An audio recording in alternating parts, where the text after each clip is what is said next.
Click করুন অ্যাপের bell আইকনে আর সাবস্ক্রাইব করুন এবিপি আনন্দ। সব সময় থাকুন খবরে। উত্তর 24 পরগনার টিটাগড়ে বিজেপির কার্যালয়ে আগুন দিয়ে পুড়িয়ে দেওয়ার অভিযোগ। গতকাল রাতেই ঘটনাটি ঘটে। কথা বলবো, আমাদের সঙ্গে রয়েছে আমাদের প্রতিনিধি সমীরণ পাল। সমীরণ, বিজেপির ঠিক কি দাবি, কি খবর রয়েছে এ বিষয়ে?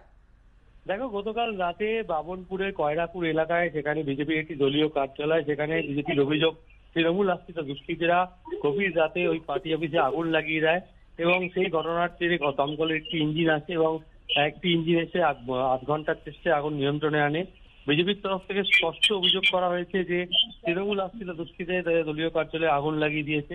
যদিও স্থানীয় তৃণমূল নেতৃত্ব অভিযোগ অস্বীকার করেছে যে এই ঘটনার সঙ্গে তৃণমূলের কোনো যোগ নেই। তবে এই ঘটনার প্রতিবাদে কিছুক্ষণ আগে কয়রাপুর মোড়ে কল্যাণী এক্সপ্রেসওয়েতে বিজেপি কর্মীরা অবরোধ শুরু করে এবং ঘটনাস্থলে পৌঁছে টিটাগড় থানার পুলিশ টায়ার জ্বালিয়ে যখন অবরোধ প্রক্রিয়া চলছে, সেই সময় পুলিশ ওই টায়ারগুলো ছুড়ে রাস্তার পাশে ফেলে দেয়। এই নিয়ে উত্তেজনা তৈরি হয়। 8 ঘন্টা অবরোধ চলার পর পুলিশের হস্তক্ষেপে অবরোধ ওঠে, কিন্তু যেহেতু কল্যাণী এক্সপ্রেসওয়ে একটা গুরুত্বপূর্ণ রাস্তা এবং সেখানে অবরোধ থাকার পরে ব্যাপক যানজট তৈরি হয়, যেহেতু অফিস টাইম, তারপরে দুর্ভোগে পড়ে নিত্যযাত্রীরা। মধুবন্তী। ধন্যবাদ সমীরণ।